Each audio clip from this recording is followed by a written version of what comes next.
গত কয়েকদিন ধরে প্রতীকুর রহমানের ইস্তফাপত্র নিয়ে জোর শোরগোল পড়েছে রাজ্য রাজনীতিতে। প্রতীকুর রহমান বলছেন তিনি বাইরে কোথাও তার ইস্তফাপত্র দেননি, তিনি রাজ্য কমিটির মধ্যেই ইস্তফাপত্র দিয়েছেন। কিন্তু সেই ইস্তফাপত্র বাইরে প্রকাশ হয়েছে, সোশ্যাল মিডিয়ায় ঘুরছে। এমনকি তৃণমূলের মুখপাত্র কুণাল ঘোষ সেটি ফেসবুকে পোস্ট করেছে। তিনি রাজ্য কমিটিতে ইস্তফাপত্র দিলেন, কিন্তু বাইরে কিভাবে প্রকাশ হলো? তাহলে কি সোর্সের মধ্যেই ভূত লুকিয়ে রয়েছে? রাজ্য কমিটির মধ্যেই কেউ বিশ্বাসঘাতকতার কাজ করছেন, যিনি বাইরে খবর পাচার করছেন? সেই নিয়ে আজকের ভিডিও। আর আমার ভিডিওটি ভালো লাগলে সাবস্ক্রাইব করে পাশে থাকবেন।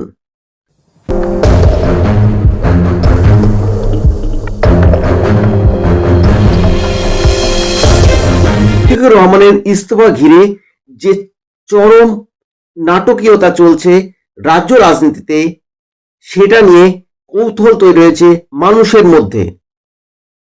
প্রতীকুর রহমান ইস্তফাপত্র পার্টির সম্পাদক বা রাজ্য কমিটির কাছে সেই ইস্তফাপত্র পেশ করেন, কিন্তু সেটা বাইরে প্রকাশ হলো এবং তৃণমূলের মুখপাত্র কুণাল ঘোষ সেটি ফেসবুকে পোস্ট করেন।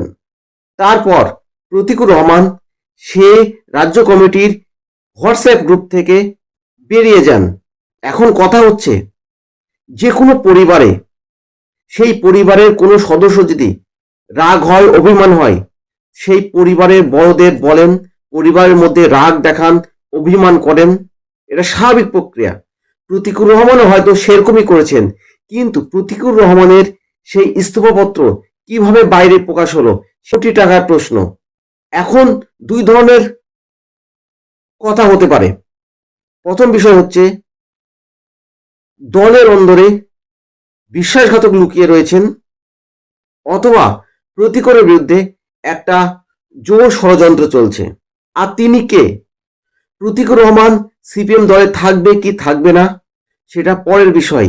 তার চেয়েও আগে যে কাজটি করা উচিত, সিপিএম এর ভবিষ্যতের জন্য, সিপিএম এর ভালোর জন্য, রাজ্য কমিটিতে কোন ব্যক্তি আছেন যার কাছে তার নিজের দলের চেয়ে তৃণমূল কংগ্রেসই আগে হয়ে গেল, যার জন্য পার্টির একজন সদস্য ইস্তফাপত্র পেশ করলেন এবং সেটা বাইরে প্রকাশ করলেন, আগে তাকে খুঁজে বার করা উচিত।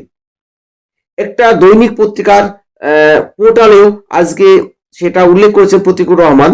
তিনি যে দলের সঙ্গে বসবেন এবং সেই খবর যে বাইরে প্রকাশ করবেন না, তার কি নিশ্চয়তা আছে? সেটাতেও তিনি সংশয় প্রকাশ করেছেন। আর এটা হওয়া খুবই স্বাভাবিক। প্রতীকুর রহমান অত্যন্ত গুরুত্বপূর্ণ মুখ দলের কাছে, তাকে দলের প্রয়োজন। কিন্তু ইস্তফাপত্র বাইরে প্রকাশ করে কি প্রমাণ করতে চাইছেন ওই সদস্য যিনি এই কাজটি করেছেন বা করে থাকতে পারেন?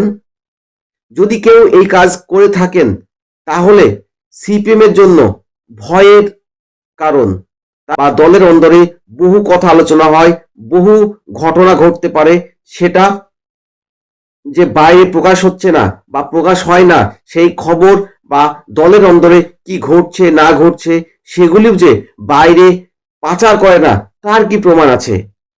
তাই প্রতীকুর রহমানের ঘটনা থেকে ওই বিশ্বাসঘাতক যদি কেউ করে থাকেন, যদি রাজ্য কমিটিতে এরকম ঘটনা ঘটে থাকে, তাকে খুঁজে বার এবং চিহ্নিত করা উচিত বলেই মনে হয়।